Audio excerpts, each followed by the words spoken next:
Si Jesus nakasaway sa iyang mga tinun-an kay wa mutuo dayon nga siya nabanhaw. Kanang sawayon tagtao murag bugat-bugat oy, di taganahan sag ako na maging musaway na ko usahay aw di ay kanunay di ay unya di gyud sayon murag bugat kay tong bation kanang sawayon ta. Labaw na gyud tingali kun ang musaway nato mao ang Ginoo. Kamo karon sa inyong paminaw sa mata sa Ginoo, sa lawayon mo o daygunonon? Ang Ginoo ba karon magatan-aw ninyo mudaig o musaway? Kanus aman ang Ginoo musaway basta dili ta mutuo nga siya tinuod gyud nga nabanhaw. Karon namawi ang mga tinun-an katong 11 ka tinun-an kay namatay na mas Judas naghikog man. Namawi pag-ingon sa Ginoo, panglakaw mo og isangyaw kining maong maayong balita sa iyang pagkabanhaw. Nang lakaw dayon sila. Muna sa atong unang pagbasa, murag dalaygon kaayo ang gibuhat ni Pedro og ni Juan. Unsa may ilang gibuhat? Maisugon silang misaksi sa pagkabanhaw ni Kristo. Maisugon, dili talawan. Kunan gana, kaisog nila, gipriso, unya gipinahan unsa man. Sige pamugsangyaw ani, punungan ni ninyo ha, inyong gisangyaw. Unsa may gitubag ni Pedro o ni Juan? Sa unang pagbasa ba karon unsay gitubag nila? Tanawa ra gyud ang inyong mga kuan wa gitubag. Sige, i-check ko no kung sakto ba inyong tubag. Ningon si Pedro, hukmi ninyo, hain may matarong sa atubangan sa Dios, ang pagsunod ba sa inyong sugo o sa sugo sa Dios? Mura ba gipakita nila ba nga kinsa may among sundon, ang tao o ang Ginoo? Kamo, kinsa inyong sundon, ang tao o ang Ginoo? Kinsay mo sunod sa Ginoo, taas ang kamot. Maayo. Unyag mo ingon ang Ginoo, ibaligya ang tanan mong katigayunan ug ipalit og slat. Musunod mo dili. Ayaw lang na pa din. Kung mo ingon ang Ginoo, kung tamparoson imong pikas aping, ipasagpa lang sa pikas, sunod mo dili. Congratulations, musunod. Moingon ang Ginoo, pasayloa lang ng nakasa nimo, kapituan kapito, sunod mo dili.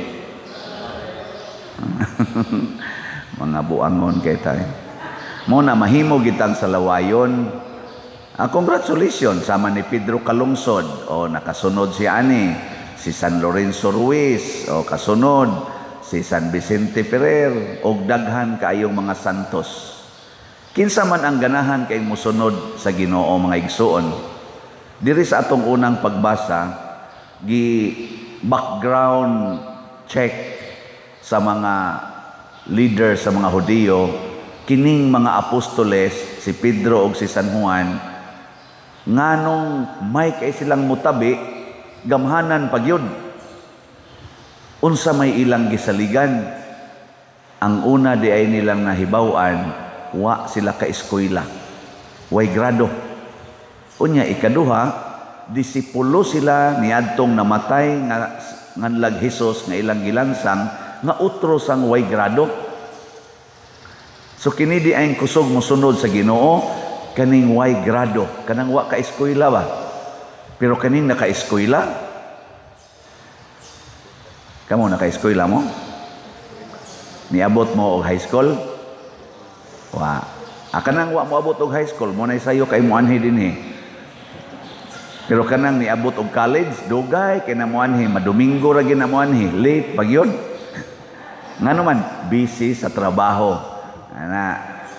Busy. Pero kanang way grado mo na katrabaho. Sige ani dinhi. Mo na kusog kay muanhi. Dili ay kanang tag-as og grado. kusog kay na mo analyze ang kanang way grado, di man naka-analyze kaayo, dali kay na mutuo diri kasing-kasing. Pero si San Vicente Ferrer taas magrado, San Agustin taas magrado, St. Thomas Aquinas, St. John Bosco, St. Francis Xavier, St. Ignatius of Loyola, ug daghan pa. Tagas man itong mga grado, mga professors man to sila, mga philosophers man to, mga great theologians, mga government leaders. Nganong man sa to silang, ang uban gani nagpakamatay gyud sama ni San Polycarp usa sa atong mga great martyrs. Kuan man to, government figure man to siya. Nganong nagpakamatay man? Gitawag sa to siya og disowning human wisdom. Disowning, baka nang kamaotang mo, musalikway, musalindot, aning atong nahibaw-an nga tawhanon. Unya, ipuli ang divine wisdom. Ano na inindot? Disown.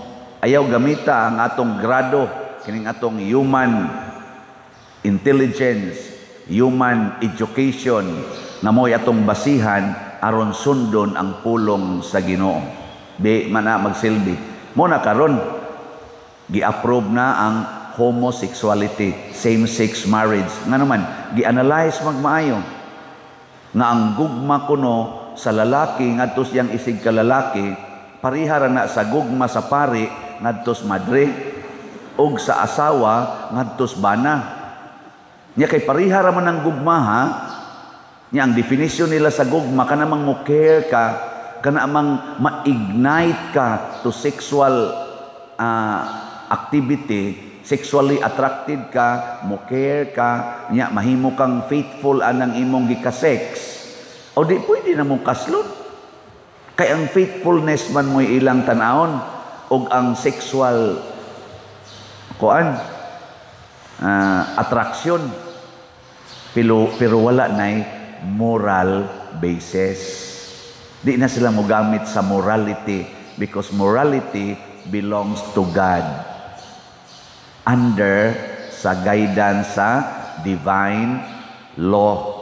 Balaod sa Ginoo mo na morality. Munang doon na tayo panultihon nga moingon, not all legal are moral and not all moral are legal. O karon gi-allowed na po na nato ang abortion. Abortion ba? Gi-allowed euthanasia, ang pagpatay sa kinabuhi. Nga naman, gi-analyze magmaayo. Nganong di man ka mag-abortion, nga parihara man nagmag-masturbation, you are also spilling the seeds. Kunya kay sobra naman eh. Di, nasipyat man, wa man madaas masturbation, hala, i-abortion. Ana. Wa man maalihis kondom, hala, i-abortion. Analyze ba? Kay di na nimo kaya. Imagine, imo pa nang paeskwelahon, ang kasagaran dili baya pagkaon ang gihuna-huna sa mga parents nganong mag-abortion, nganong mag-pills, nganong mag-kondom. Unsa may gihuna-huna? Di ka makapaeskwela. Nya tanawa ang mga magsasangyaw ni Hesus, mga way grado. Ang una natong Santo Papa nga si San Pedro nga usas gisukit-sukit mo starring karon dinhi. Way grado wa ka eskwela. Mo'y una natong Santo Papa. Subo lang palandongon karon murag wa nay na Santo Papa kanay mga 20th century. Wa nay na Santo Papa nga way grado. Agahapon gani nagkatamisa man to si Father Charles Quezon atong parokyano dinhi. At least nakahuman gito siya og mga tulo ka degrees. Og di kahuman ay so jawa pagi mga trainings di maordinahan oy. Ingkadi na day pwede rong way grado pa der ordinahan pagkapari. Ambot ka, pwede ba ka? Ako nakahuman sa kog 11 upat ka degrees. Una ko na ordinahan. Una ang amo rong kuan sad usahay, kusog sa kay may mo analyze, kanang kolekta ha para gina sa simbahan. Ingon din pari, ako'y gadupa-dupa ni, ako'y gabarog-barog ani, ako ning hinaguan, niya adto na noon sa mga tao nga wa man ganyan mo apil gani panglimpyo simbahan, suod bulsa. Isa dili ihatag na tanan ngadto gina panghatag na ngadto sa mga kabos, buang mo diha, biyaan ako ning parokyahan, wa ko'y madaha dinhi.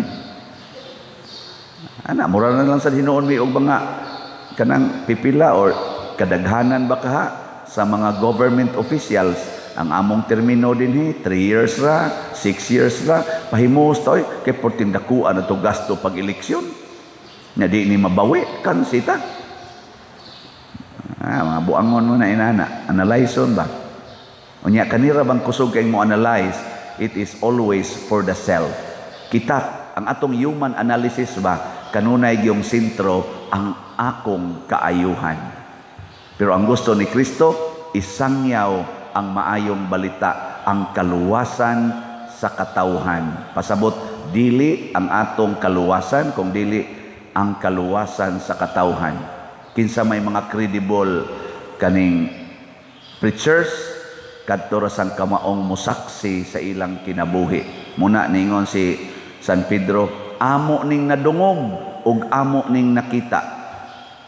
Kamo makasulti mo ana, inigsangyaw ninyo dito nga akong nadungog ang Ginoo ug akong nakita. Makaana mo? Ha?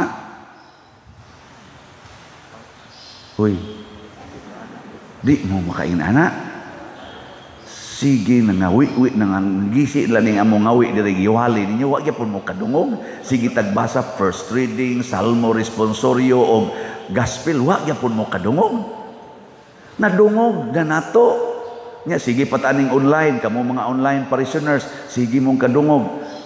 Naptay ni sige ingon ako padir sige jugog sunod nimo padir sige jugog sunod nimo pero di sad maayo padir oy nga kunang kuno lang tas atong bana kanang sigihan lang tag kuan diri magsigsig pangabitis na maayo padir oy nga mo magsige lang gyapon tag higugma ana padir pero sige jugog sunod nimo padir nako may biya nimong tamparoso na. Kasi kang sunod, wala ka kabati. Ako nga naingon man ko nga, pagpakulata la sa imong bana, hangtod ka mamatay. Kaya total, till death do us part man na.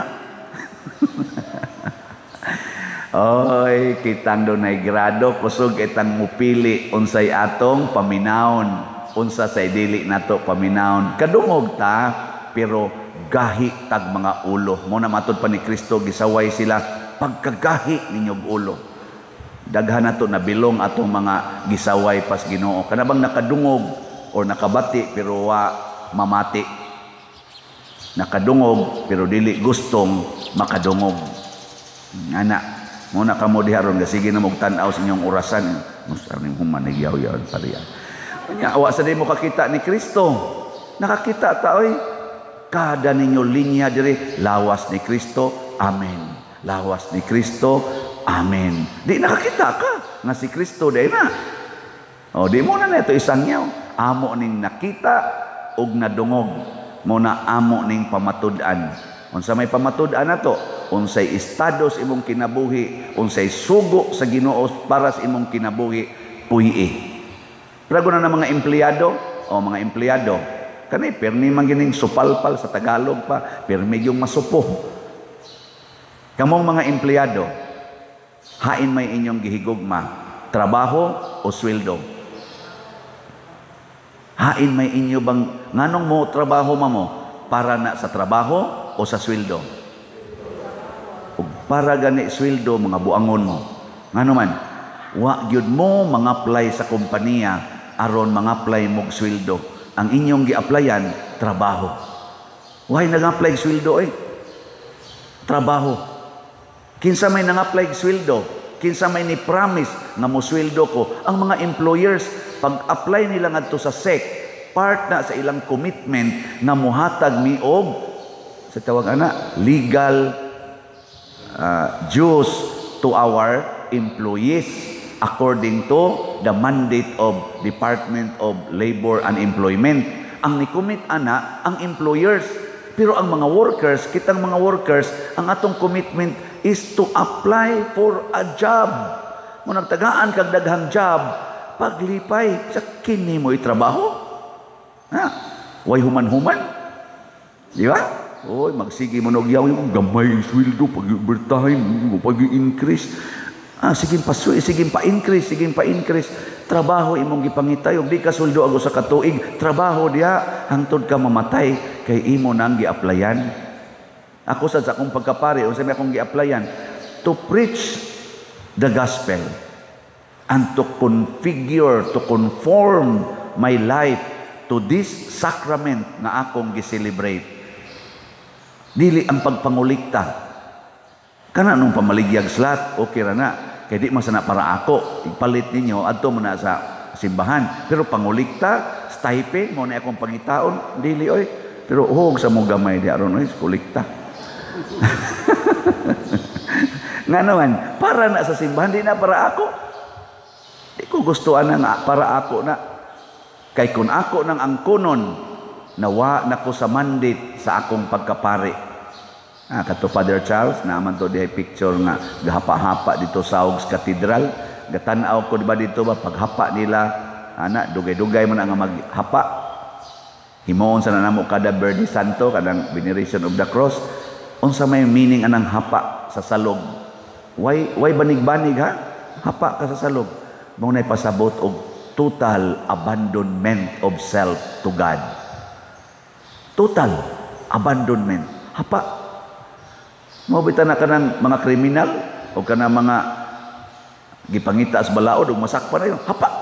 Dapa na yun. Sikaran na yung o say dukdukon pas pusil. Sugot talaga kay. Hapa man ka. You subject yourself to the powerful being. Total abandonment. Nya magsige na kong ingon, inyong kulikta, ang stipend kuwang, patay ko na.